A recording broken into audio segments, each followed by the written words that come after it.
Hello, everyone. Welcome to True North Project. This is Christian. This project is about sense making, soul searching, and storytelling as we explore consciousness and try to expand culture.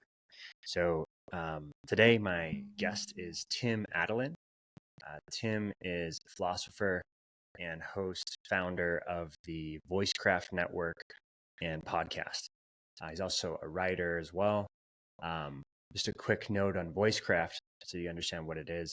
The Voicecraft project is dedicated to the cultivation of wiser culture and the craft of voice.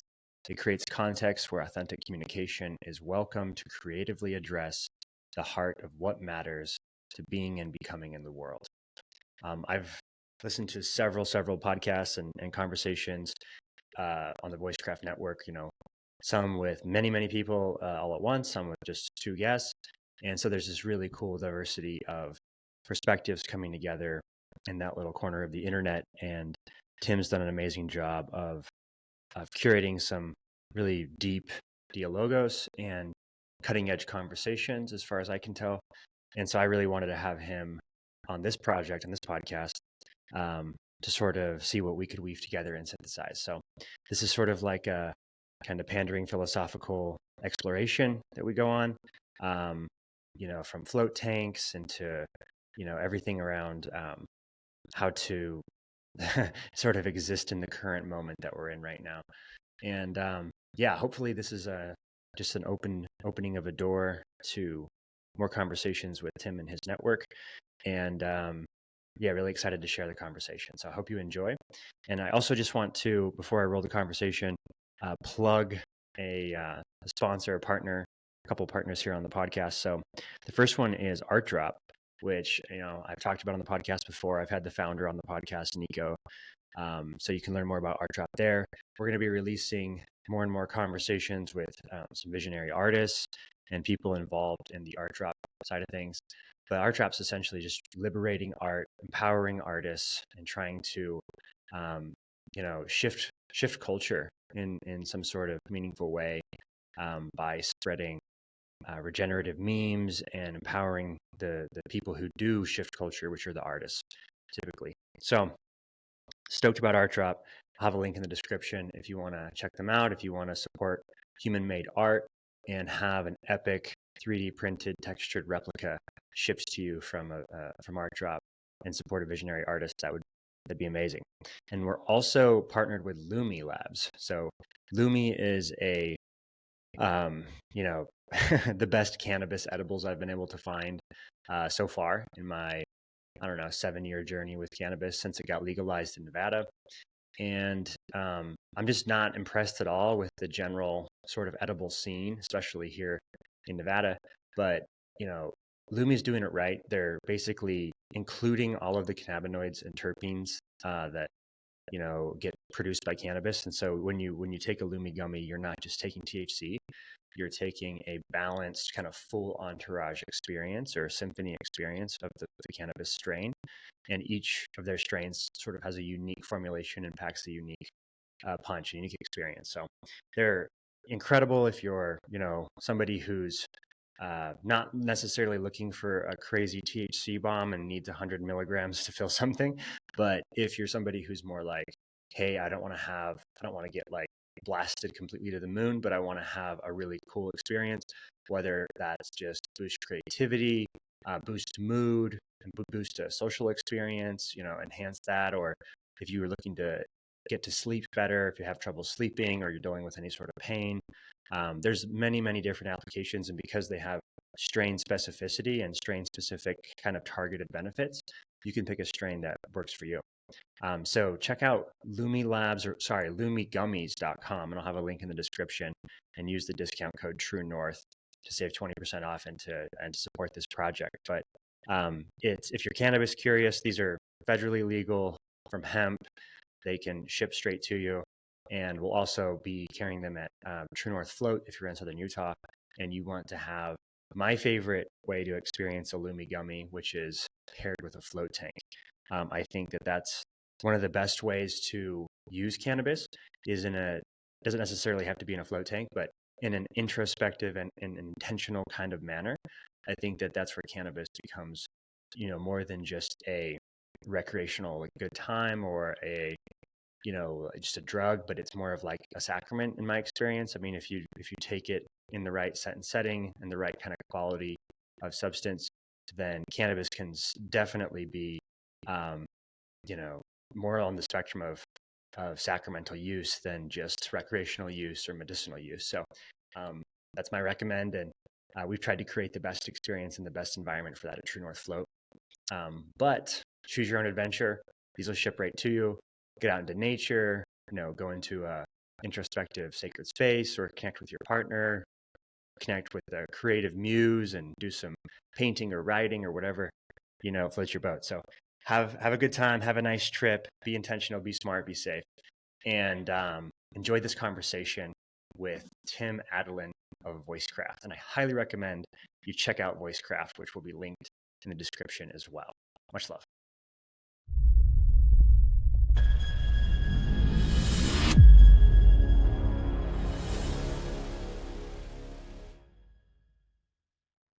So the last thing you just put out, Tim, was a little hour-long live event that you talked about consciousness, and it really caught my attention, even though I just saw it like right before this conversation started. Like I didn't have time to finish it yet because I just barely found it, but immediately grabbed my attention. I was like, oh, awesome. Like this is a subject that's been fascinating to me. And why I opened a float center, because float tank is one of the best places to contemplate the nature of consciousness, or really the nature of anything. And it's just the best place for contemplation in my opinion. One of them, nature, of course, right? So it's not like it's the only place to contemplate. But you've been on my radar for a while just because of the high caliber conversations you're having with a lot of people that I respect and have learned a lot from, guys like Forrest Landry and Jamie Wheel. And I think you've had Zach Stein on your show and Jordan Hall and just a bunch, like a long list of really high caliber galaxy brain type people, not just men, of course. And so I see you as like a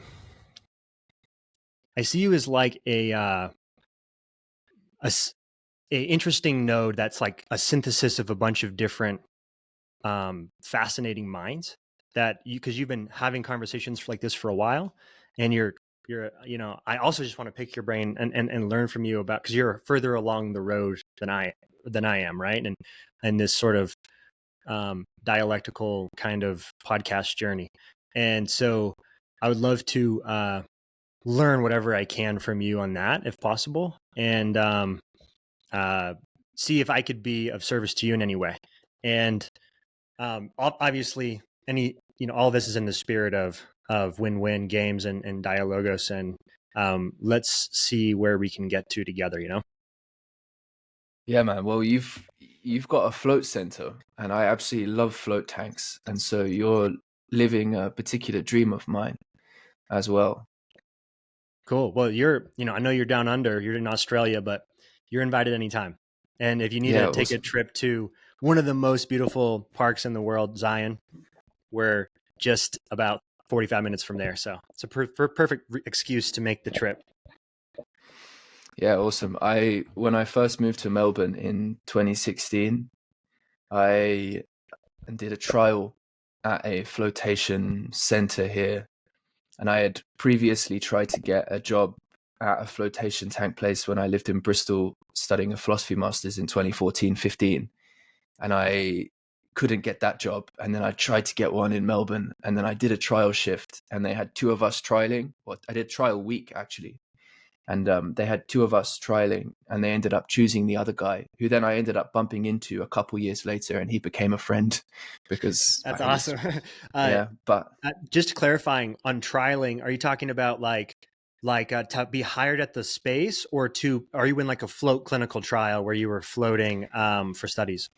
To be hired, so letting people in and cleaning and whatever. And I think one of the reasons why I didn't get it in the end was because one morning a man came in, and it was just me out front, and I didn't press anything, but I just started speaking to him, and we just dropped into philosophical dialogue about maybe some of the things we'll end up speaking about today with respect to what float tanks can afford, in Yeah. terms of relating with the nature of consciousness. And they ended up not liking that because they didn't really want too much interaction with guests. So, Yeah, they're like, hey, listen, yeah. this is going to get in the way of you just turning over the room and getting the next person in.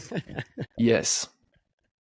It's a real challenge. I've ran the shop here quite a bit, and um, we have it all. We have a great team, and I spend a lot of time. I live in Las Vegas, so I don't spend as much time in the shop as I used to. But there's a festival happening this week here in St. George in Southern Utah. I guess it's Cedar City technically, but it's like one of the first wellness festivals to kind of hit this area, right? It's a very kind of smaller conservative area. Nothing like this has been around here until last year. Was their first year. Now they're doing it for their second year, and my whole squad is going to that. So I'm going to be like spending a day holding down the fort in the shop, and it's interesting because like yesterday I wasn't trying to run a shift. I had someone here helping, but um, a member popped out, guy that's been around forever, super like deep thinking, philosophical dude, my buddy Andy, and I just we see each other and we just drop right in, you know what I mean? And we end up having like a 2 hour conversation in the Zen room, just like, about the nature of kind of human origin stories and stuff, and it's like, how do you run a shop when you're doing that? Yeah. Yeah. No, I get it. Well, you see it from the other side of it. So, but Yeah. yeah, no, I think float tanks are a beautiful place to spend time. What was it that was attractive to you about the float tank and made you want to apply for that position at the float center in Australia? Well, well, I don't know how much I'm in touch with my psychology of 8 years ago. One of the things that I could get there, but it would take me maybe like 15 to 20 seconds of silence, which is probably not Yeah. worth it. No, But I will say, I just think one it's of an the, interesting bridge. Sorry to interrupt, but like your story from there to now would be actually really insightful.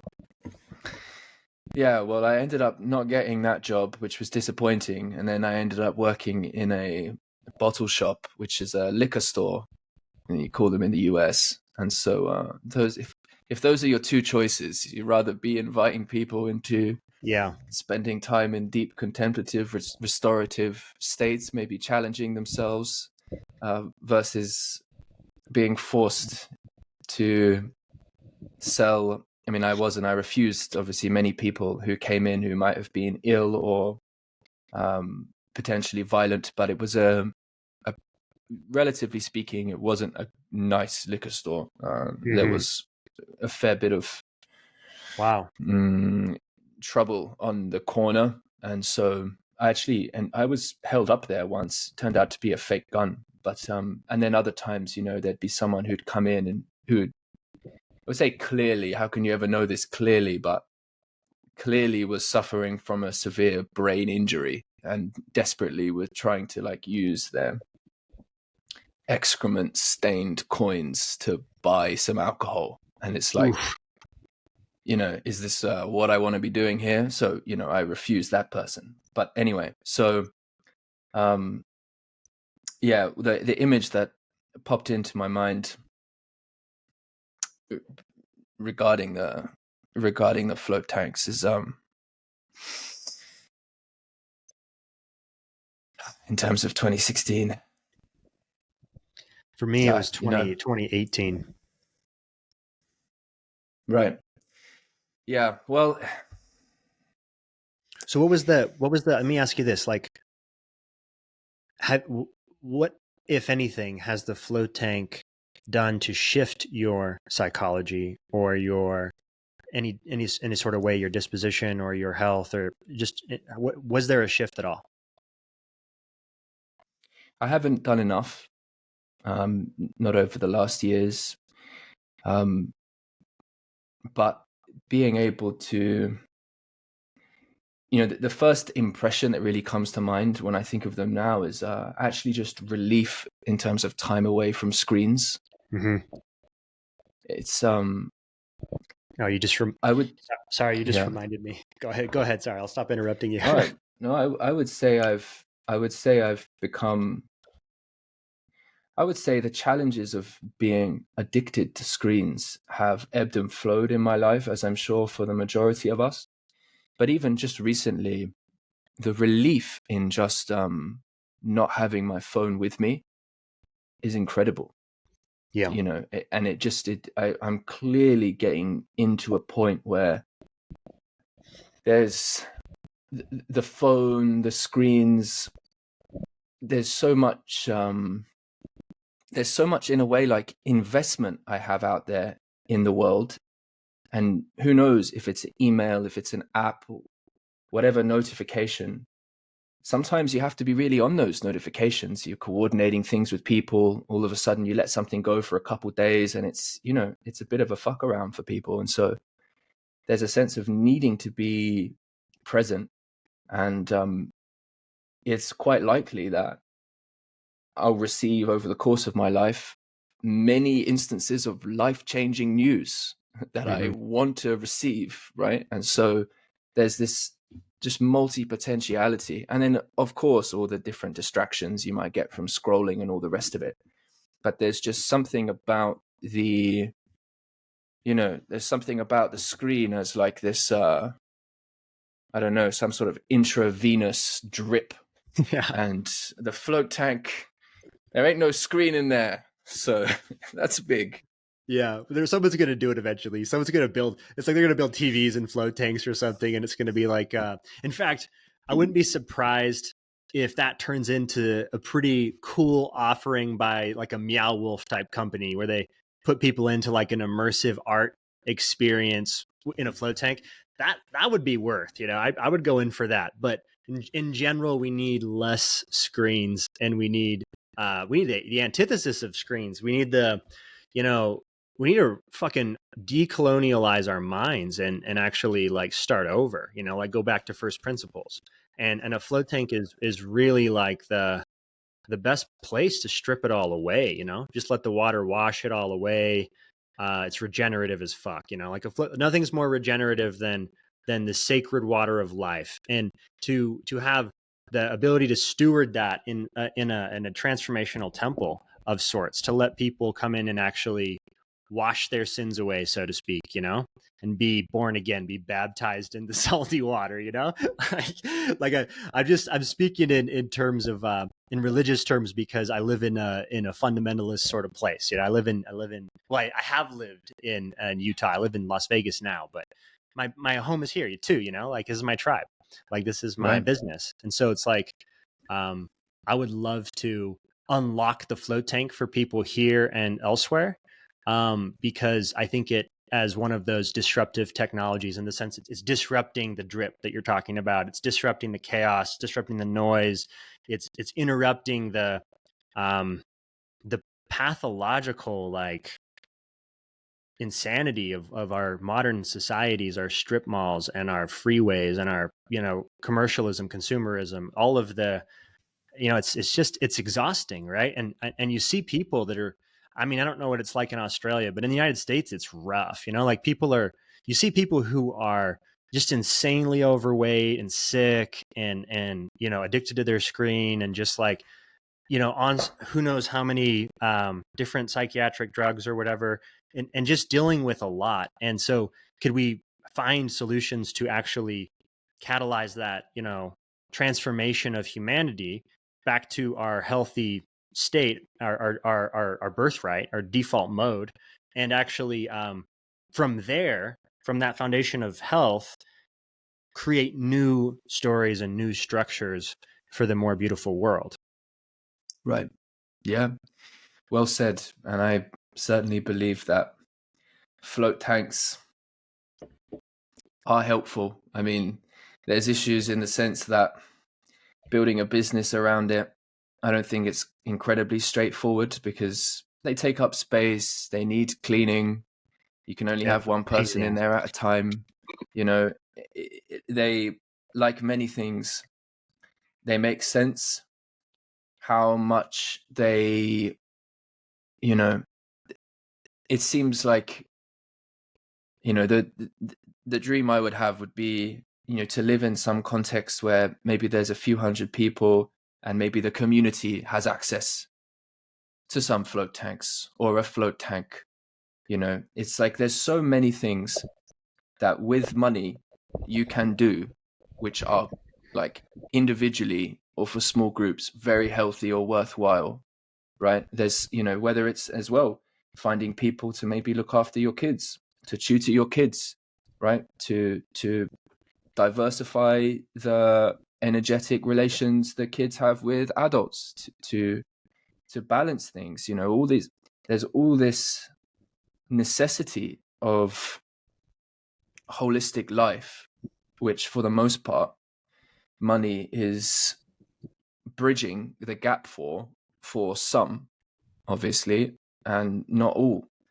And so it's like,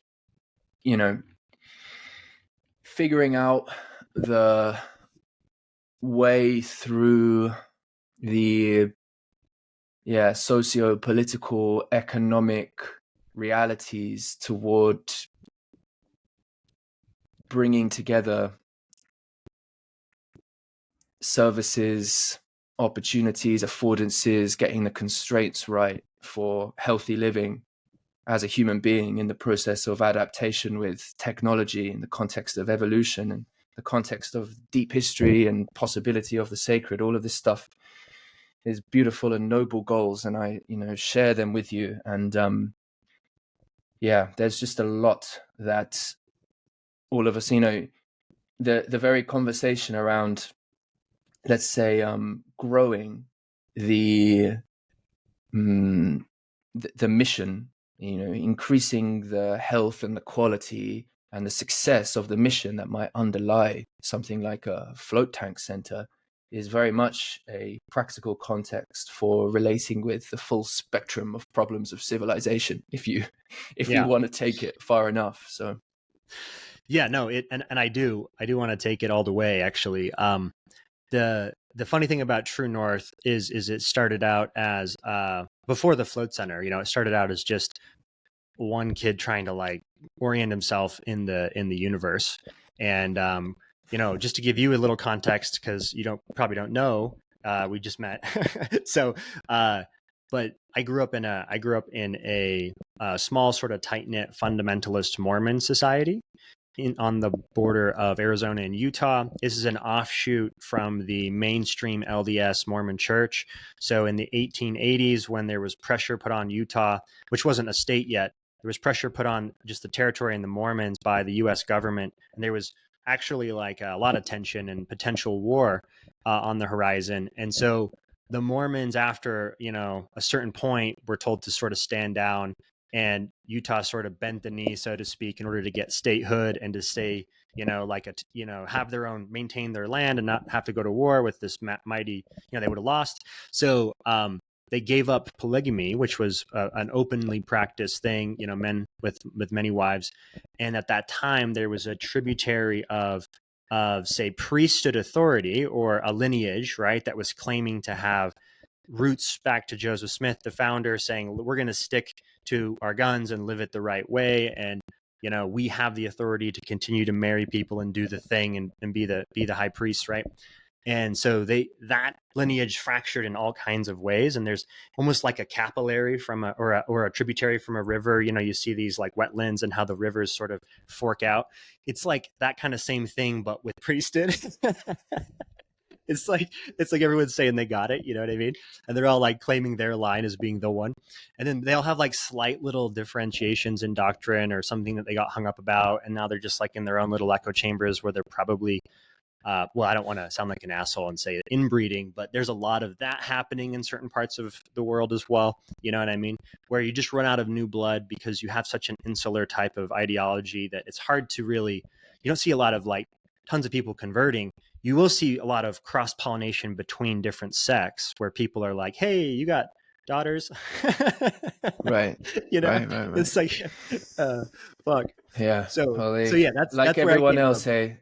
Like everyone else, hey, they're at the whims of the digital marketing gods and their capacity to create sales funnels and high engagement bloody journeys of customer acquisition. Yeah. And So it's been interesting to that point about trying to do this in integrity. This project of following your true north, of actually trying to learn what is true, and what is real in some sense, like trying to also have some sort of teleological orientation, meaning having a North Star, having a set of value that you can sort of stand on, right? Yeah. And that's why I'm really into what cosmorotic humanism is sort of putting out there with this idea of having first principles and first values, and what Mark and Zach Stein and Ken Wilber and those guys are, and a bunch of other incredible minds that I'm sure are all going into that think tank. So there's a a new story to tell for sure. We're definitely at a time between stories, as they've eloquently said, and it's time for a new story. And so I've been trying to sort of understand my own story, and reclaim discernment and get to the place where I can say, like, I'm not going to die wondering, and like actually, pull out the stops and send it with my life, but doing that in a way that's in integrity, you know what I mean, and not just getting so roped into all these fucking games. Because as soon as you start doing something like this, um, you know, I'm sure the pitfalls are endless, right? And I'm trying to see in front of me where the skid marks are on the road, you know. Yeah, big time. It's a remarkable thing. I mean, when you reached out initially a few months ago, I said that I was unclear around speaking publicly about, you know, partly because what seems to be on the pulse to speak about in the context of the broad project area you're articulating is the kind of thing that challenges the relationship between broadcast public expression and private, vulnerable relating with tensions in the context of broader social process and ultimately networks of participation. And yeah, I mean, I would say I'm still actually in a process of, I would, confusion, maybe, I don't know if it's confusion. It's more like, oh, wow, do I have the energy to sort of walk up to this amorphous, getting the image of a wall or a door, or you're not actually sure what kind of barrier it is, but its definitive edges, they can't quite be seen, and you have to sort of well, it's like, I guess it's a membrane. Like, what is it to actually push a hand through or move into? In a sense, you're having one foot on either side of it potentially, but there's maybe you're covered in a strange sort of film, and it's uncertain. I'm very, very interested in all of that you spoke to, and something else you mentioned before when we started recording was that I might belong to some niche of communication that is difficult to follow for the majority of people, which is true. Yeah. And the question becomes,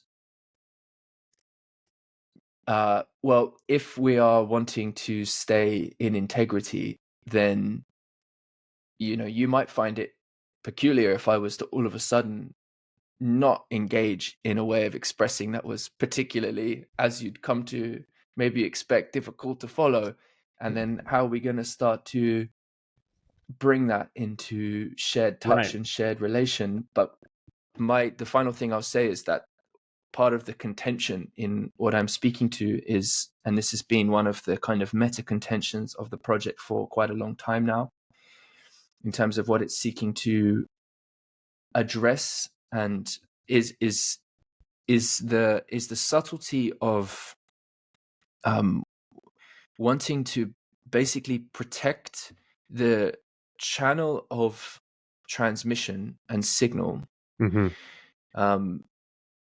In such a way that it in a way part of the tuning out part of the not tracking the story is partly what is helping to protect a kind of context for transmission, in this case between you and I and Yeah. some others. Now, I'm not saying that is like, oh, by the way, figured it out, that's what everyone has to do. Maybe it's partly a defense mechanism that we could name as, less clarified and less mature than it could be. But I do think it's actually very philosophically interesting in the context of the digital communications technology of our time. And I do think it poses some very interesting questions to the whole project of telling news stories. Yes. So, firstly, I'd just say that protecting the transmission or the current or the logos, the integrity that you mentioned, that is critical. And so that's not I would never try to deter that from happening, or from maintaining that clarity and purity. For me, it's more about like, if I also do that, then what we'll probably end up at is you being you and me being me, and then uh, that will equal a new conversation that you've never had before and I've never had before, and then we'll end up being a new kind of shared field of intimacy and value that we co-create together, and then whatever hopefully comes from that will be good for both of us and for everyone else listening. Yeah, beautiful. Well, I'm right there with you in that, and certainly I'm not bringing that into question. I do think the broadcast element, it brings something. It it does bring something. I don't know. Maybe it could just be me. I could have this. I was talking with a friend yesterday evening in a Voicecraft session, and he was describing. He was using the metaphor of a volcano, kind of relating some of the energy that he is sometimes in relation to, say, holding back, regulating, let's say. But I can definitely relate to that. I mean, how there's so much bullshit in this world. There's so much bullshit. There's so much perversion. I rarely use the language of logos, but I appreciate it and I certainly welcome it. That's how you are wanting to name basically the sacred quality of your own participation in integrity. We're just going to use a bunch of words, right, that are my Yeah. own particular ways of wanting to, Bring it. what is it, signal Yeah. to people, kind of create some protective. And so there's so much perversion of language, of relating. I don't particularly trust stories have value. Like, I don't really think we're a news story would be nice, but man, like, I don't know about jumping to it too quickly.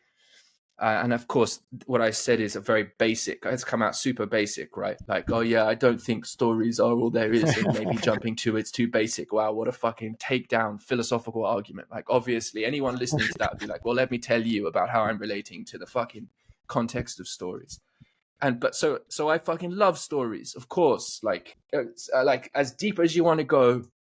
Time for that, criticality of that. Right now, I'm speaking through them. Right now, we're co-create all of that. And yet there's some, I just have this strong sense of there being bullshit that memes and words are being channeled out of, and it's the context of relationality that I care most of all about in the context of relating to all of this. And I'm enjoying speaking to you. This is in no way this is me speaking to the broad, this is me speaking out there. Do you know what I mean? We're kind of walking side by side, and then you've got to kind of decide, shit, if you yell too loud, we're going to be in danger here, type of thing. This is not directed at you in any way, like in any way. But Are you referring to cancel culture and just misinformation in general? that human psychology, spiritual teaching, the bullshit permeates everything, everything, everything. So, God, like, what do we? I very rarely speak like this in a broadcast context. I don't think I ever have for more than maybe like 10, 15 seconds of energy at a time. But the alternative for me right now would be to uh, not let out a bit of the volcano, Mm, and instead I could speak in a delicate way about the sensitivities of identity, confusion, cognition, conversation, philosophy, energy, all these yeah, fucking things, right? but it's missing a certain gravitas if you strip it of the emotion behind it. And there's something about Mm-hmm. the profaning of the sacred that should incite anger, that should incite Right. some kind of what would you call it? Like, you know, specifically, I mean, I've just been feeling this lately. I had a so I'll just be transparent about this. So I had a float yesterday where I was sampling a new sort of product, which I was trying to determine if this is something that we could facilitate these experiences, at our space. Because what it is it's a proprietary tryptamine blend of mushrooms that don't contain psilocybin, so they're not illegal in the United States, and they're selling millions of these gummies. It's called Road Trip if you want to check them out.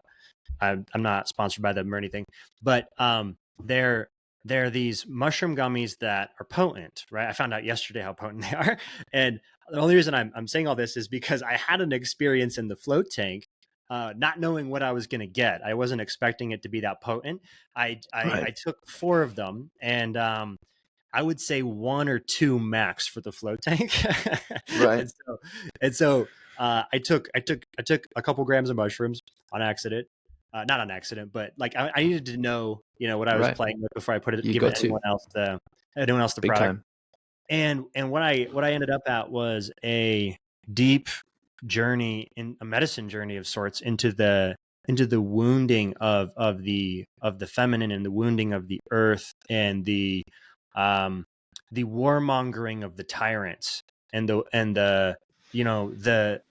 the unavoidable consequences of that if it persists, right? Like, if the masculine at this stage of the game, with our, hyper novel sort of technological society, with our black box godlike power technologies, our AI autonomous weapons, and our nuclear warheads, and our bio weapons, and our genetic engineering, all of the fucking things that we're doing, the things that we're summoning right now, Yeah. without the wisdom of the gods, without the ability to steward it properly, because the masculine is not in its rightful orientation, which would be in service of life, in service of the feminine, in service of the earth, in service to each other. The war chief, the Native American war chief, the alpha male that everyone will follow into battle to die, bends the knee before the grandmother council and asks permission, and asks if war is the right decision. Because that staff, that power, that symbol of masculine phallic power, is supposed to be offered in service. And so, fucking bring the emotions, dude. Like, we need it. We need the fucking warriors. We need people who are going to actually speak the fuck up and say something. Yeah. Yeah. Absolutely. Absolutely. There's lots there. I think it probably goes without saying, when I relate to the context of, the masculine and the feminine, if there's sickness in one, there's sickness in the other. I think how we how we tell that story, whatever it is, will, I would contend, ultimately, if it's a story, let's say, that supports a kind of an initiation or participation in mm, the cultivation of character and the real living of life and the meeting of life, then we will meet sickness of all kinds. So, and the other thing which comes to mind is this. It's obviously quite a famously spoken thing. If we have the power of gods, we need the wisdom of gods. You can, everyone from Schmachtenberger to Eric Weinstein and plenty of other people speaking that kind of language, and it is a shorthand way that often does seem quite helpful at times to draw into the significance of attention, just what is occurring. And yet I also realize that many of the gods in the history of the worship of human beings worshipping, are completely fucked. Like the gods are, how wise are the gods? Do you know what I mean? How wise are the Yeah. gods? I don't They're just know. fucking Like, lightning bolting people on a whim, It's just like, fuck you. we better fucking hope. We better fucking hope they've got like a real, they draw it back together at the end. It's on them too, eh? It's on them too to stick the landing. It's like reading a good fantasy book. Much easier to begin one than finish it. So, but hey, the whole thing of finishing, maybe the wisdom we really were seeking is the kind of wisdom that supports the new beginnings rather than the bringing to an end of all things. Although, the new beginnings come after an ending, and the concern is that power is such that will obliterate all that we could coherently know in relationality. And so in that sense, just inculcate this profound discontinuity that would seem to be a profound violation of all that we could know by heart. But it's interesting, isn't it? Because when we step into any sort of transformative experience, whether people would speak about mushrooms in a float tank, or having children, or maybe receiving permission to go to war, or asking permission to go to war, one doesn't know all the ends. Obviously, as Gandalf says, even the very wise do not know all ends.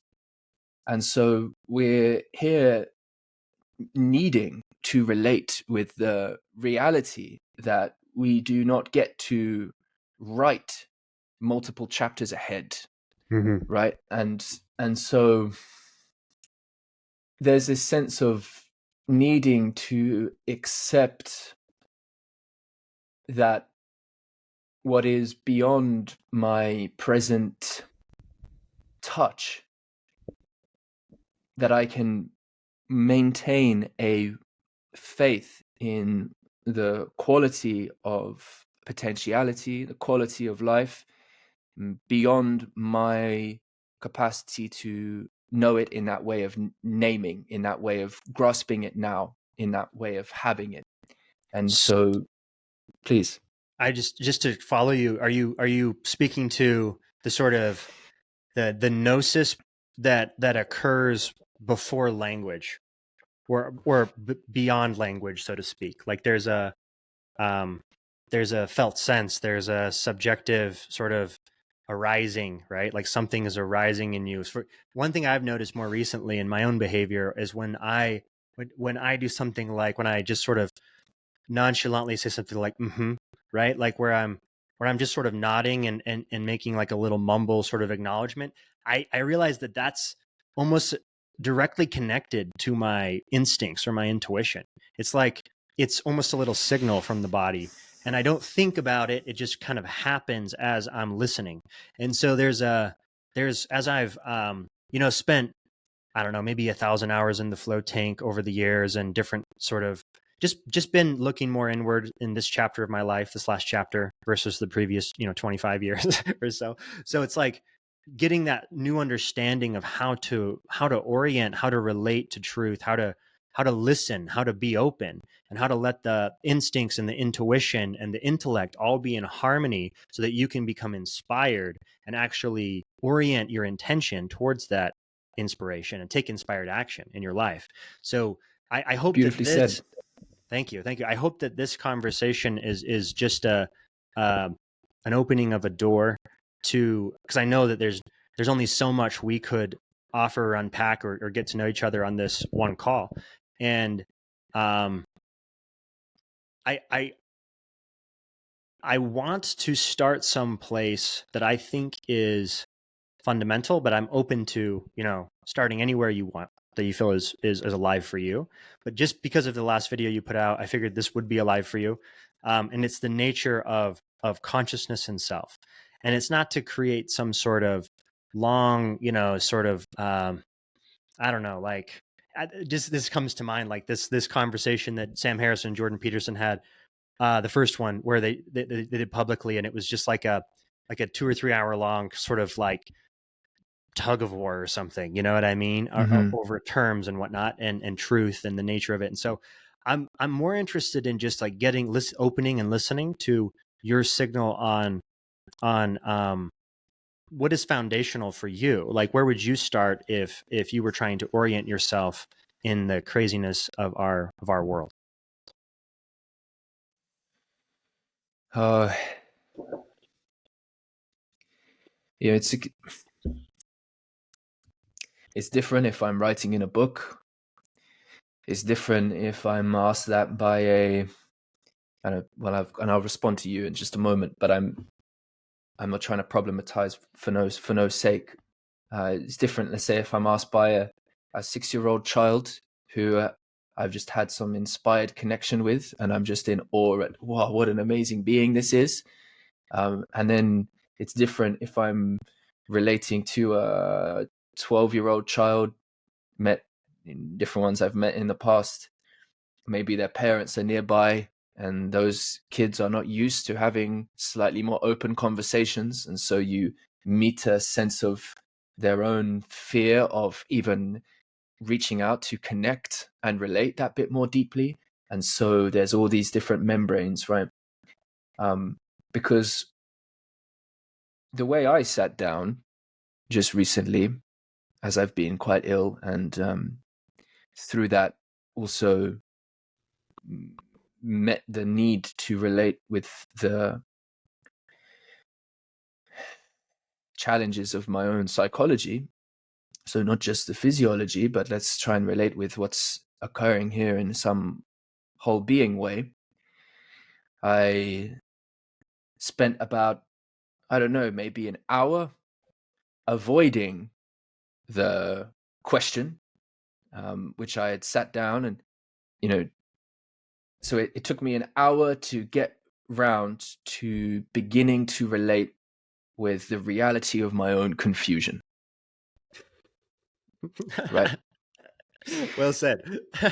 and so the question, and so like, and I'm this is just why I'm just laughing please. because sorry, I'm Yeah, just laughing because no, it's no. like it's like I just spent an hour realizing how wrong I was, or like how I wasn't seeing the picture clearly. Well, that's right. Yeah, that's right. It's there because the question that you're asking, in my opinion, must be connected to the reality of the choice making context and real participation in a life death process of metabolic relating. And we could speak about it in all manner of different ways. And so the kind of, one could share a myth, they could share a tale, the conglomeration of interesting ways that people have met various conundrums that comes through in this crystallized way, and that can provide some sense of orientation for how we relate to what's fundamental or how to begin the process. But I suppose, like, the first thing I'll say, and then eventually I do feel that energy is present in me in this conversation to be able to share maybe more classically, philosophically, a response to that question.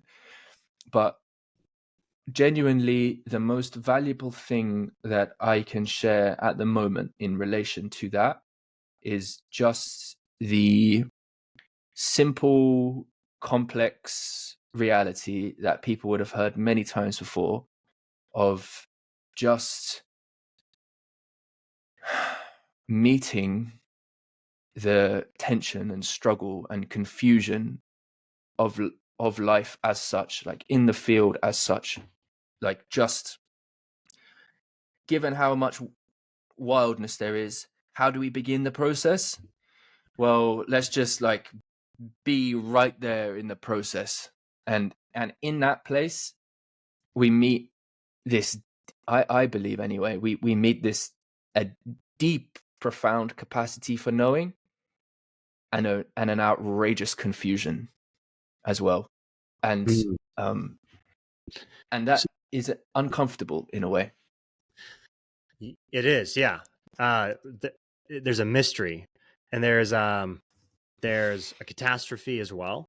So this is the sort of, to use the frame of pre-tragic, tragic, post-tragic.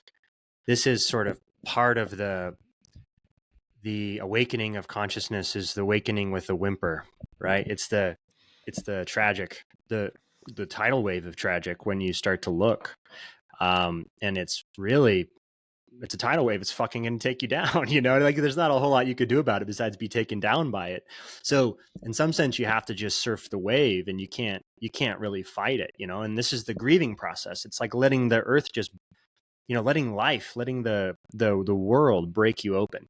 And as Khalil Gibran said, he said, your pain is the breaking of the shell that encloses your understanding. So this is a necessary and hopefully sufficient process to allow us to go through the growing pains of the evolution and the awakening of consciousness to something like a coherent species that has global coherence. Yeah, I mean, there's a necessity of, let's say, navigating and relating with the internal storm, and I can't ask you to hop inside my being and right to the ship, in a sense. Maybe I can reach out, and through relationship I can be aided in all manner of ways. But there's a sense in which we are all involved in the intimate navigation of how we orient our interior energy, and how that influences the broader context, the relational channel, exterior, all that type of stuff, how we show up to relationship. And so there seems to be a time for retraction, maybe in float tanks, where we can relate to sort of what comes forward, what comes through. One of the reasons why I like float tanks is, it's a relief, as I said, to be away from screens.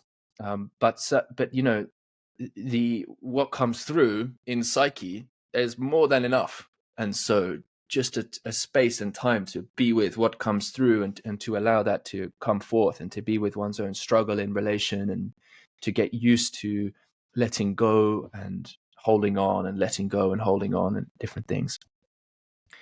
So once we're there, once we've agreed to the degree once we've invested whatever trust we're able to in the integrity of our own word with respect to our treatment of at least ourselves in this way, and we agree to be with some sort of process,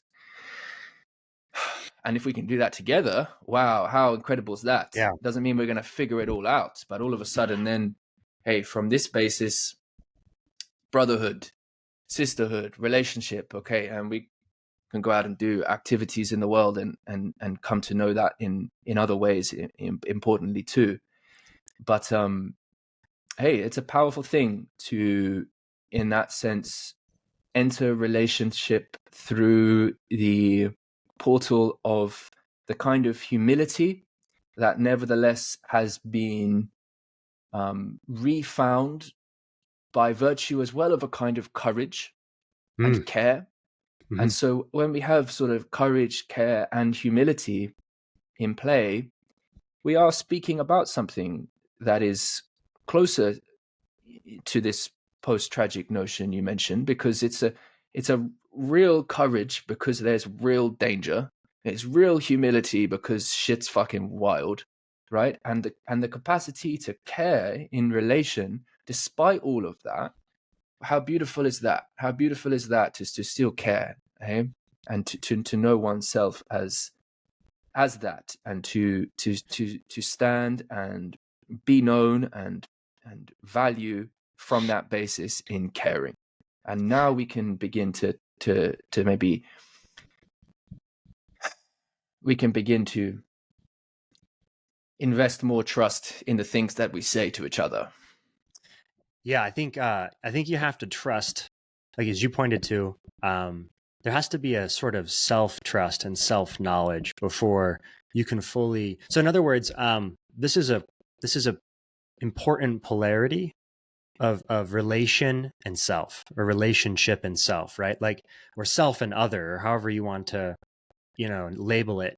But these things go together, as all of the great mystics of all of the ages know, that to be a self is to have a intimate um, union with everything else. There's a this is wrapped up in beautiful poetry by guys like Rumi or Khalil Gibran or Alan Watts or any of these mystics that are pointing to the deep perennial sort of philosophy that that self and other, or self and God and cosmos, go together, and they are part of the same conversation. And David White would say it's the conversational nature of reality, right?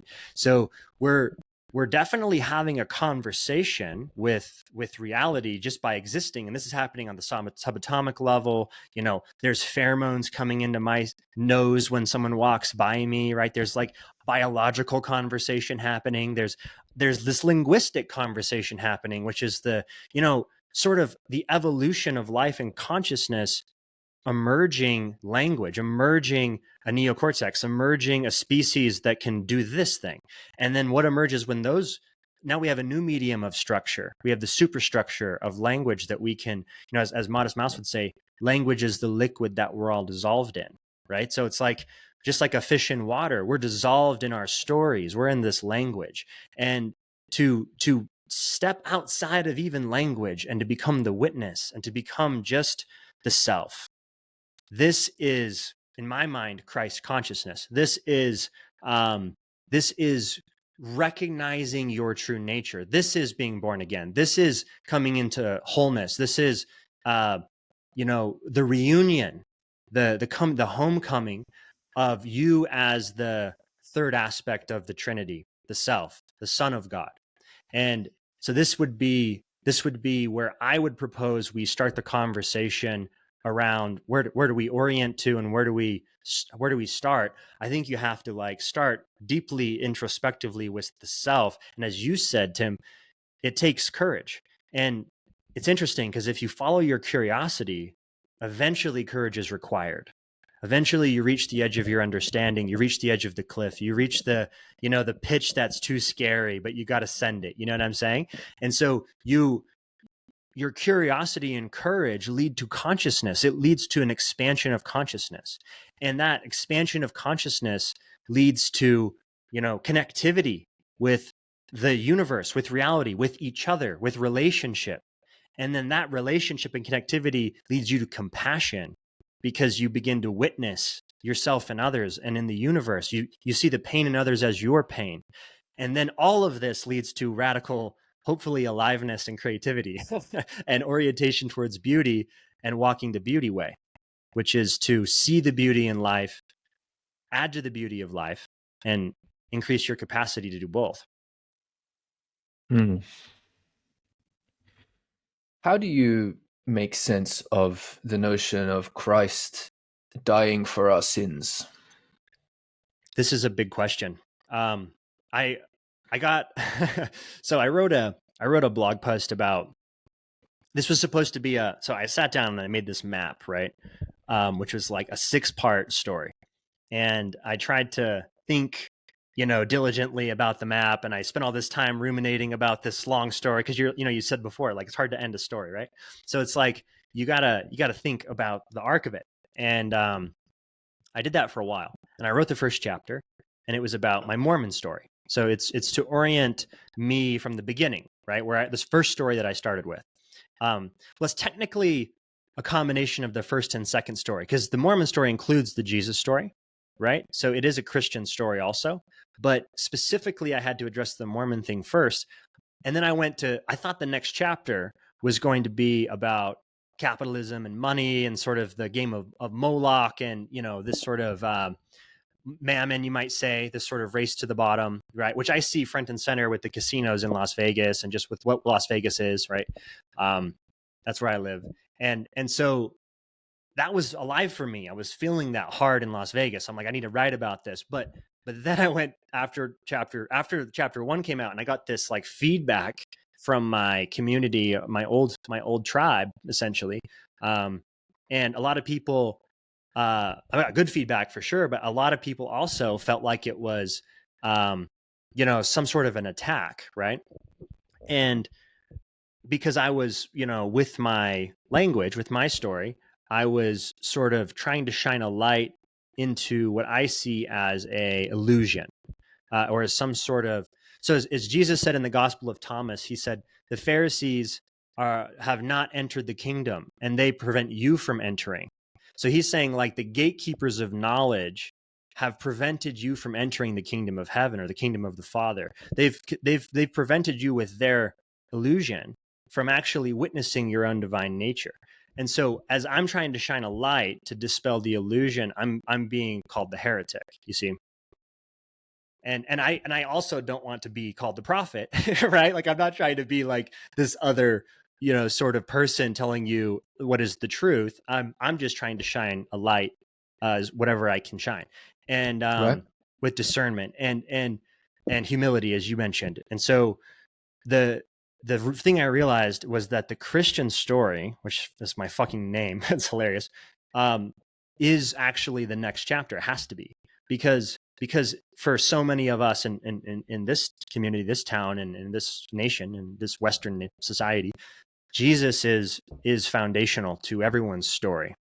And so how you relate to the deified man, or anthropos, or Vitruvian man, or whatever, like the God in man form, or man in God's image, and your how that relationship, yourself in relationship to that archetype or that ideal or that avatar, whatever you want to call it, that deification of man, that anthropomorphizing of God, and that the savior king, right, the sacrificial king, is fun. How you relate to that is fundamental to how you relate to the universe, into everything else in my mind. Because if you take all of the qualities of God that you've given to Jesus, or whatever deity is your chosen deity, if you have a deity, or whatever you want to call it, my Lord and Savior, whatever you want to call it, like, whatever qualities you're putting on that, if you were to bestow those on yourself, that would be Jesus's teaching, actually. Like, that's actually what it is it's like we're all kings and queens, and it's to bow down to your own inner sovereign, and to see the real nature of God, which is nothing is outside of it. So how could you be? Mm.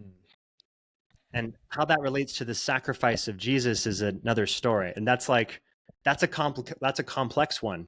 Like, you could have Jordan Peterson telling you, the importance of sacrifice, and why it's, a good thing to bake into a society, this idea of sacrificing for the future, which, sure.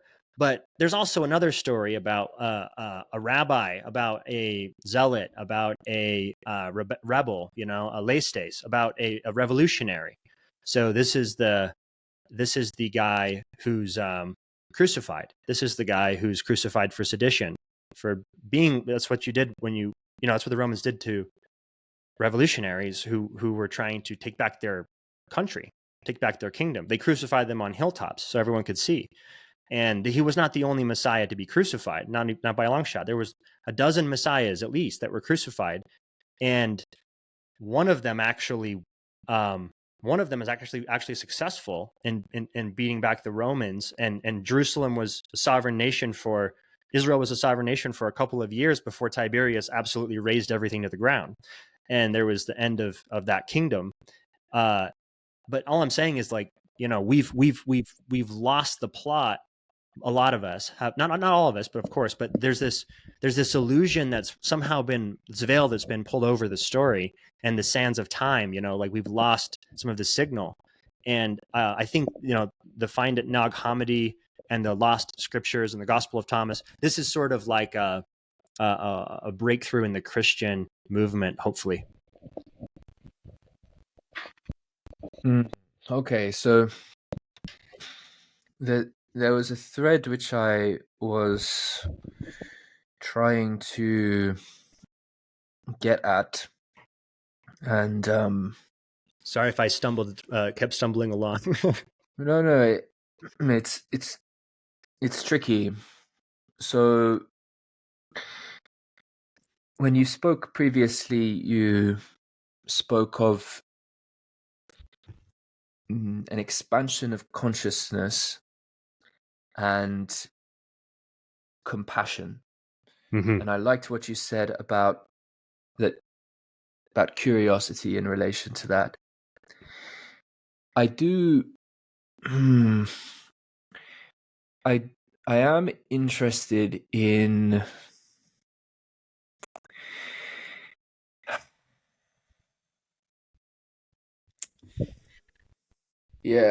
there's something interesting for me.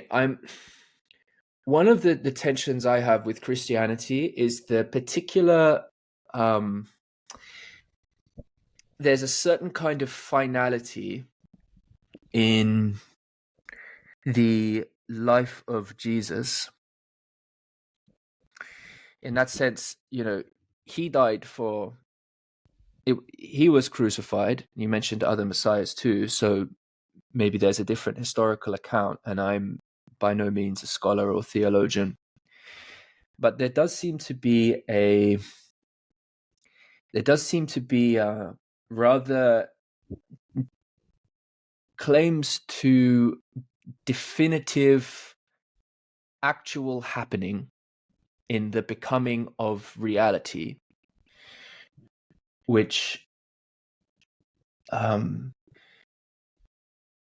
can be treated as more or less eschatological, in the sense of As necessity. Eschatology, which I understand. I could be wrong about this, but I understand eschatology to be, in a way, a kind of almost certainly people would disagree with what I'm about to say, by the way. So, but how I'm meaning it is a particularly kind of hardline teleology, okay. where there's sort of an end point foretold, and it's been written in a sense, like I don't know why the word predestination is coming to mind, but like please. a finality, yeah, like the Book of Revelations or something, right? So can I? He's coming back. Shit's happening. Yeah. Basically, whatever we're living right now, this stuff is like, this is the penultimate chapter, and we're pretty sure the end chapter, you ain't gonna live it, but when it comes, it'll happen, and it's kind of like the end of it. It's kind of like book closed, end of story, right? And then we've got pure fantasy regarding what happens after that. The real comes to an end, basically. Right. I've never done this before, but I'm gonna share perplexity screen here, which is basically an AI language model that's also a search engine. So I just searched for eschatology, and the definition is a branch of theology concerned with the final events in history, the ultimate destiny of humanity, and related concepts. So obviously, as you're saying, it's a Greek word, but it's got this sort of Christian, sort of end timesy apocalyptic sort of flavor as well in religion. It's most commonly associated with Abrahamic religions. Christianity, Judaism, Islam, many other religions and belief systems also have eschatological components. So yeah, great fucking work, dude. Right. Drop them on me. So what I said then, according to that AI definition, was basically right. Yeah, is what I'm seeing, and that the way I'm deepening it in a way that isn't quite contained there is I was sort of suggesting that if we're going to take a naive eschatological view of reality, then what happens after the end times is either nonsensical to ask, and then by virtue of that, regardless, in the context of what I would be contending about the nature of psychology and our experience, is now consigned to the realm of fantasy. Yeah. Right? Yeah. So it's okay. So that's one piece I have in mind. This other piece is to particularize the kind of the flavor of that event in the context of the first coming of Jesus, i.e. what's already happened, and claims as to that kind of story in the sense of he died for us in such a way that was a singular event. It really matters. No one else can or needs to do it like him again. And thank God for that. Okay, that's something like, and why is it good? Well, this is an interesting question. The reason why I'm raising this is because I'm very interested in the reality that since Jesus, shit has remained fucked. Okay? Okay. He seems to have been a really good bloke who said a lot of really good things. And I mean that. Like, I'm not trying to be insulting. Also, neither am I. And to add also, to be clear, times were fucked before him too. And there was sure. a Roman Empire that crucified him as well. I don't want to lay anything else more on Jesus. You can't anyway. He's already taken it all. Okay. Yeah. So if there's one guy who it's appropriate to project onto, he can handle it. Okay. Yeah, that's what's funny, right? You're not supposed to take his name in vain or make fun of it or make light of it, but it's like, dude, he can handle it. If there's one guy who can handle it. Okay, so here's the thing. Isn't that interesting? And that in its own way speaks beautifully to this tension, which I'm not going to be able to present with proper clarity, but it does. I do feel there's something really, really deep here, because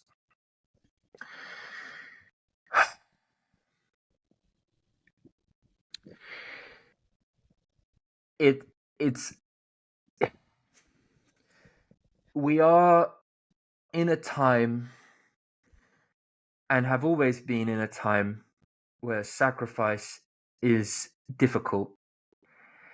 Let me now just bring in something else that's like gonna seem like it's from left field a little bit, but it's just gonna flavor it.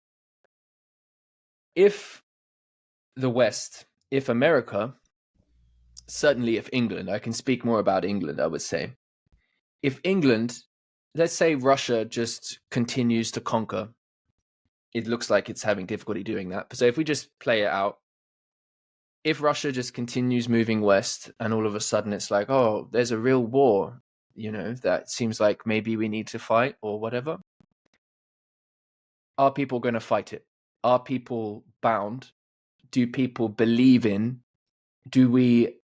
What's worth dying for? What's worth sacrificing for? That's a great question. Right. It's the right question. Right. And in the context of living lives, let's say, that are seeking to be in integrity, that are wanting to create the conditions of possibility for a way of being with each other and the world,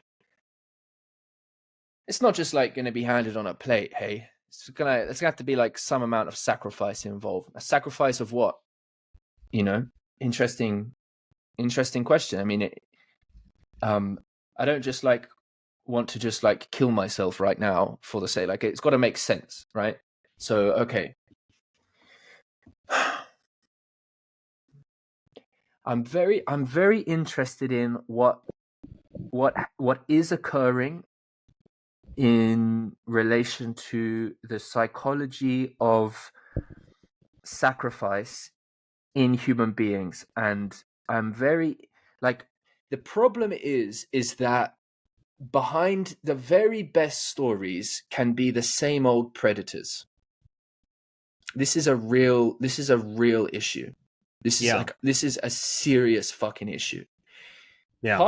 stories are valuable in part because they can transmit multiple levels of meaning at once and have something in it for everyone, like Shrek for the adults as well as for the children. Good shit happening at multiple levels in a way that supports the kind of conditions for belonging still within the same cosmos, within the same story. We're hearing different things, but they're all, in a sense, contributing to the same harmony of and how it supports the possibility for living and learning and all this kind of thing.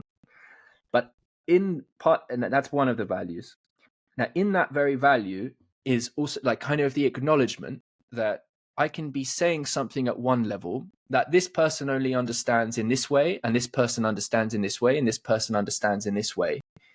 And so I can now get to influence the different energetic bases, intellectual bases, emotional bases, contextual bases of how the resonance of how the interpretation of how the meaning is conveyed.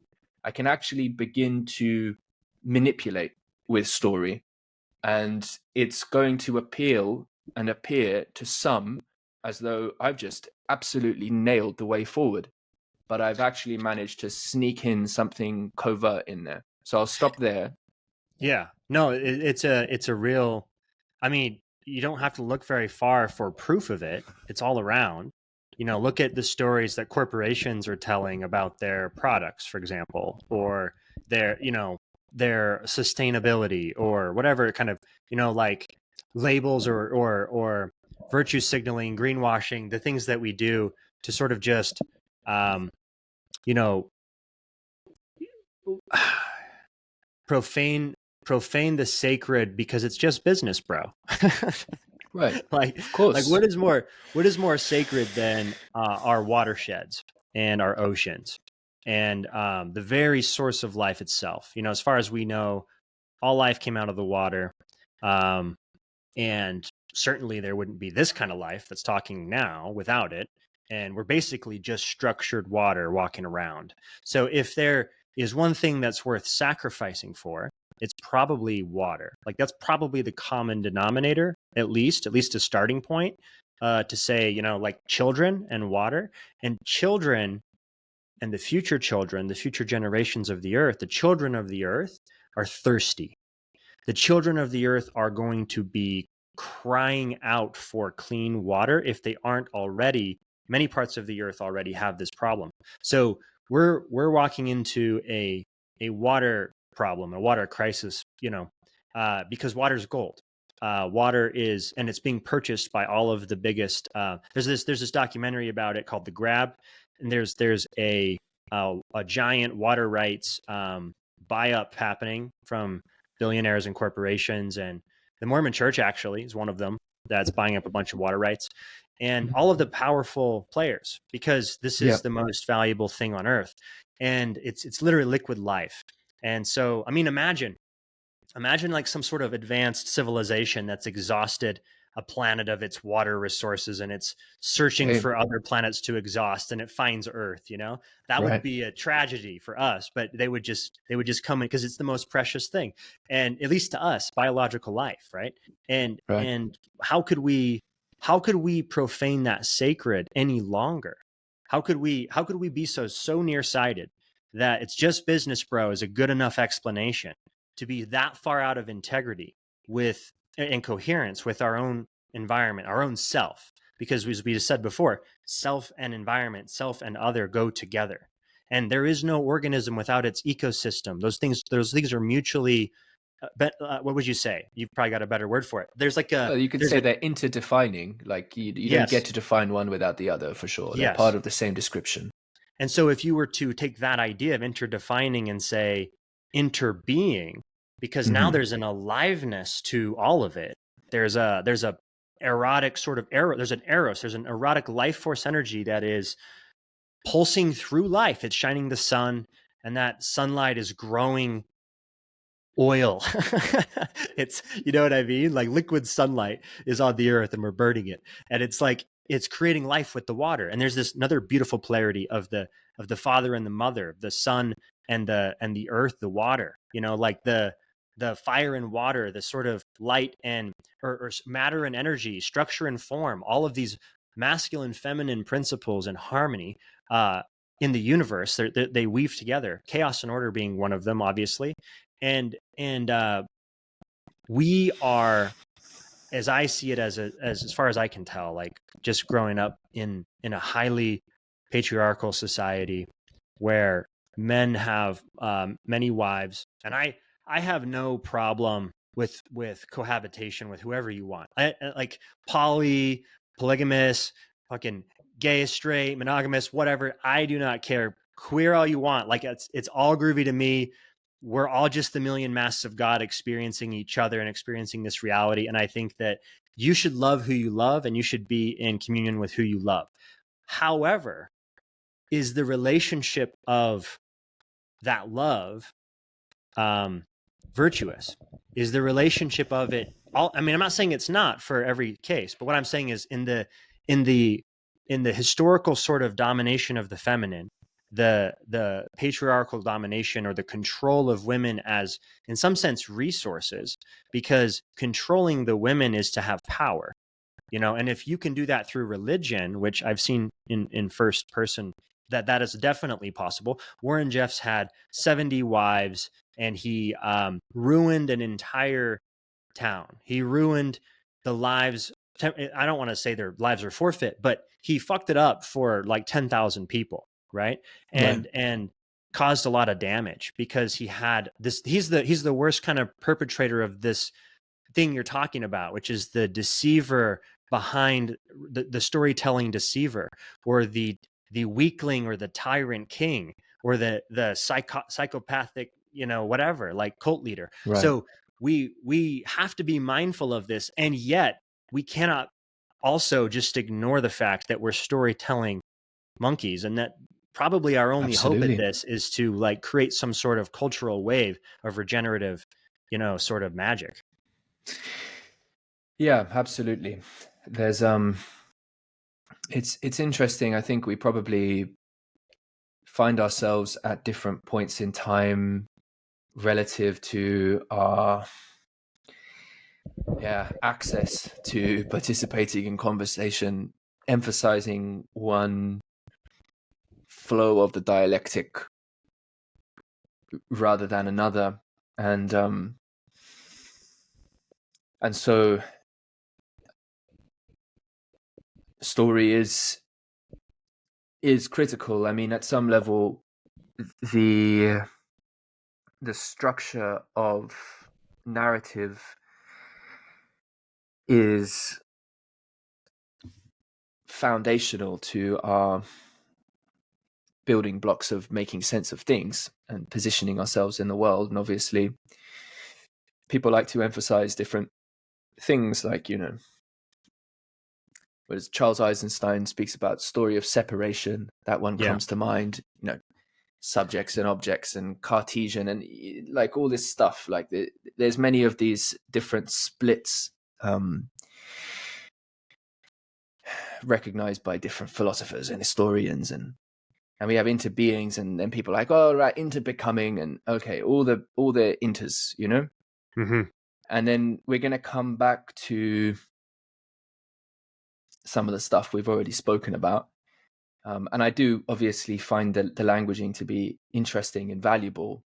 It does seem to, one thing I will say is that over the sort of many years of engaging in public conversation and feeling in touch with some of what's influencing it, as in whether conversations I've had or memes that I've swallowed and then regurgitated, or things that I've influenced or rejected, and then sometimes stuff has obviously surprised me, but certainly I've recognized having some kind of influential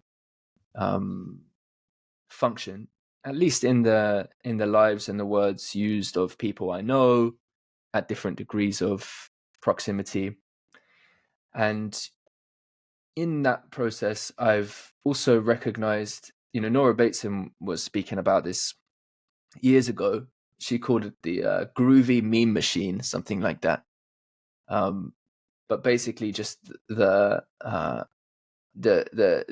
chewing up and spitting out of meme after meme after meme, but all the while, the reality, let's say, of complexity, of being or recognizing or knowing the difference that makes a difference, choice, freedom,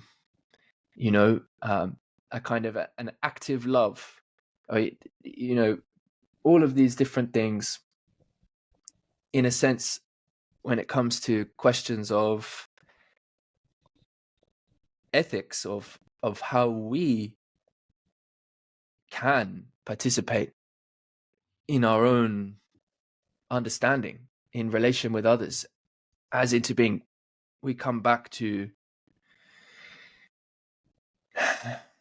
we do seem to come back to navigating the regulation of energy and risk of energy and acceptance of energy and discerning quality and loving and all of this type of thing. And it is something other than the memes. It is something other than language, and yet it does get channeled through language, and it does get channeled through story. And so there's just something very, we can all kind of feel when we meet someone with whom doesn't feel possible or appropriate to step outside of the dictates of what they're willing to talk about or willing to accept as a true way to speak about something. Yeah. And all of a sudden, I encounter it all the time. Yeah. And it feels in that process that the very relational possibility is neutered, or it's cut off from a real shared participation in valuation and knowing of each other, certainly feeling understood. And so, I guess one of the things that I do trust the quality of conversation I can have with someone, and I do trust the openness and capacity of someone to play and to risk and to not just show humility, but actually have humility, to be humility, and to both, take things very seriously and at the same time not get so caught up in that we can't have a joke or have a laugh about things. And I do feel that there, in that conversation as a whole relational energetic act that incorporates the discourse. I'm not discluding discourse. Discourse is, we can say some important things about that. Like I'm not a great scholar, but I appreciate scholarship. It's absolutely critical, but it's not the be all and end all. It's just got its place, like a number of things. But I have, and I remain in trust with the quality of what it is to participate in the co-shaping and the being in and the becoming of dialogue. And it is, in a way, the modality through which we can both affirm story and also step outside, step beyond, step through, encounter the limitation of the story by being the story, in a sense, by speaking the story, by knowing the story. We encounter the limitation of it. And then how do we meet the limitations together? How do we meet that coming to the close of a chapter where how we end it matters? Are we going to show up with continuity in the context of that new beginning? This thing about Christ and the eschatology, and I am concerned about, I hesitate. I think it's necessary, in a sense, to accept death, and in that sense to accept the a kind of the finality of our influence in this ecology. But there's something about the way that people can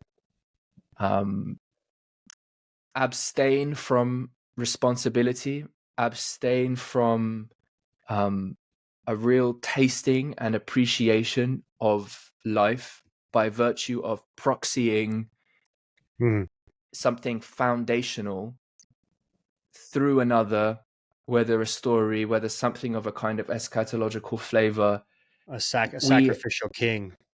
A sacrificial king. I think we, right now, it might be that we will come to a place of recognizing the need for good kings and queens. Maybe we will, maybe we won't, in terms of the political systems of the future at various levels. But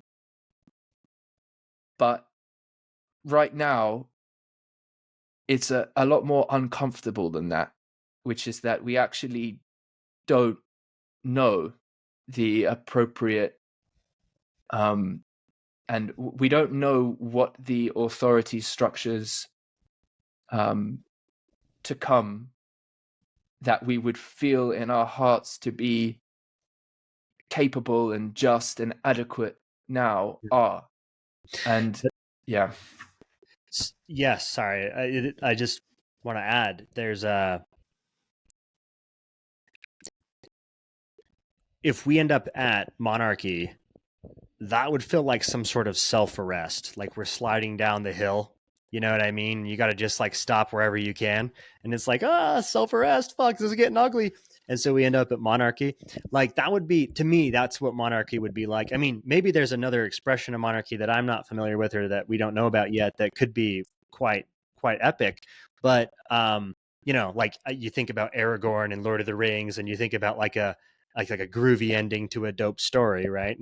The restoration of the sacred king, of the virtuous king, right? And this is the idea of this, what you call it, eschatological story, right? Of Jesus returning. It is the return of the king.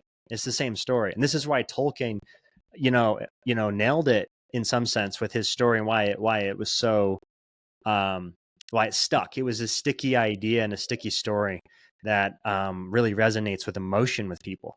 And I think there is the sense of that. It's King Arthur's. It's the Holy Grail quest, right? It's the idea of the wounded king and the Holy Grail. That needs to. The kingdom is sick because the king is sick.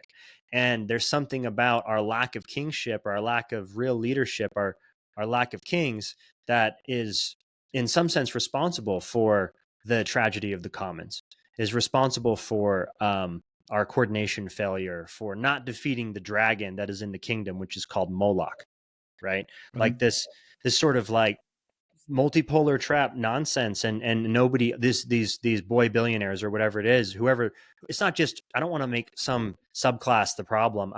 I'm saying like some elites are the only reason it's the way it is, but totally. There's a growing pain happening, which is like we went from that.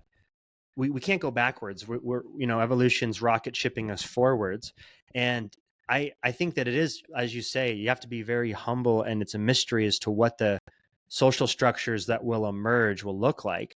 But I think beginning with self and beginning with trying to come into some state of regulation where you can relate to yourself again and to the infinite in a certain kind of with a certain kind of connectivity, because it's that disconnection from self and from God or from reality or from whatever you want to name it. When you're disconnected from the intimacy and the conversational intimacy of life, then you can completely, like as you said, not take responsibility for the tragedy, not be feeling it, not have empathy for everything that's going on, say with the oceans or the wars in the world or any of these things, right? So it's a real journey. Let's just say that. So we're in for a fucking ride, bro. Yeah, absolutely. I feel like there were some really deep threads that were sort of began to be brought. At least I felt I was in touch with, and I don't necessarily think they were. I don't feel like I was able to really land them well, but I appreciate you, you know, um, yeah, staying with me in that process. And,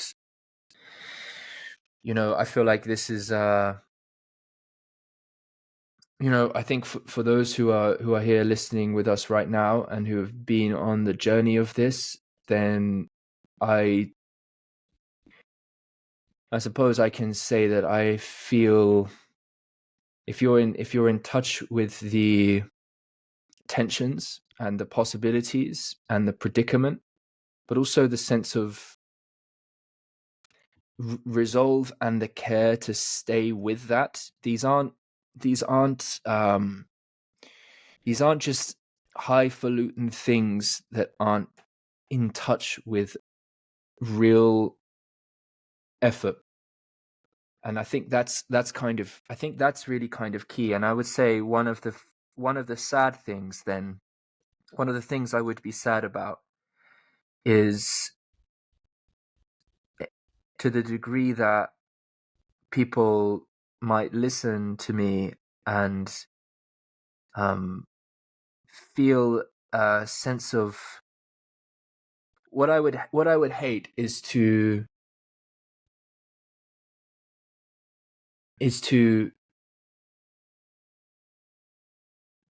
detract people the from the real immanence and embodied significance of some of the stuff that we've been speaking about. I think that's how I've basically showed up today. I feel like I've showed up to to to try and to not get I don't want to get ahead of myself at all. And at the same time, I'm here to try and be responsive to a context of inquiry that's wanting to relate with really grand patterns. And isn't that just the kicker? Isn't that just the thing? Is getting too far ahead of ourselves when we're trying to relate with too much.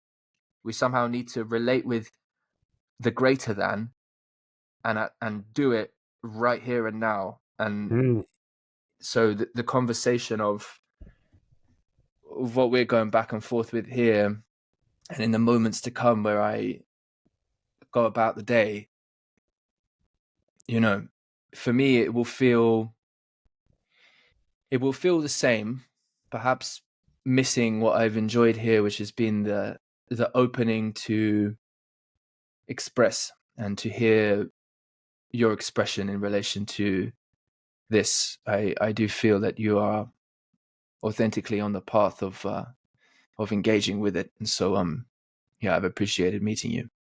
Yeah, thank you, man. And I same sentiment. It's been a fun chat, and I hope just like the beginning of a deeper conversation, a deeper dialogue. I would um, I would I feel like I feel like we got a nice sort of flavor, but it's I feel like there's a lot to dive into with you. And I also feel like, you know, doing it in this is going to sound strange because you're in Australia and I'm in Utah, so there's a giant amount of water and land between us. But if you're ever in the United States, I'd love to offer you the float center, the float tank, the cold plunge, the sauna, any other experiences that would suit that for you. Like if you want to go deeper in the tank, we could arrange that. There is an epic fucking canyon not too far from here that would be an awesome day trip. Um, so yeah, man, you're totally invited, and hopefully that me sort of like pushing, because I get the sense that from the conversations I listened to you have and other high caliber thinkers, is that it's really easy to go down and down and down into the weeds of language and into the weeds of the idea. And you know, there's layers of complexity and abstraction. And there's this idea of the knowledge curse, which I just came across recently, which is simple. It's just like you have this curse where you don't understand what it was like before you had the knowledge that you have now. Like, you've forgotten what you now know. So Yeah. you have context that is critical, and most people tuning in are missing a lot of context to any given situation, not just with you, of course, but with just in general. And so I'm trying to find a way, and I'm a novice, I'm brand new to this, but I'm trying to find a way to synthesize some ideas together in a way that's kind of like packageable, in that your attention can follow, and in a way that's not too cumbersome for folks. And also, I mean, that's just kind of a byproduct of what I'm really trying to do, which is to just do my own sense making and soul searching and storytelling. Yes. Well, I wish you fortune in that, and I think that you will succeed in that, actually, if you stick at it. One of the things I think I seem to do is I seem to have a habit of, I don't know, so the image is kind of coming to mind of, if you have a grand piano and then you take the top off and then you play with the strings, you can sort of make a slight bit of discordant sound, but that can be woven in, and it can be a beautiful thing. I feel like one of the things which I seem to be consistently drawn to do in the context of philosophy, or anything which is wanting to actually really take itself seriously as philosophy and engaging with life, is to kind of move that string a little bit. I've moved to my throat when I'm saying that. It's almost like a quaver. It's kind of like, just remember, it's kind of like an existential vibration, because I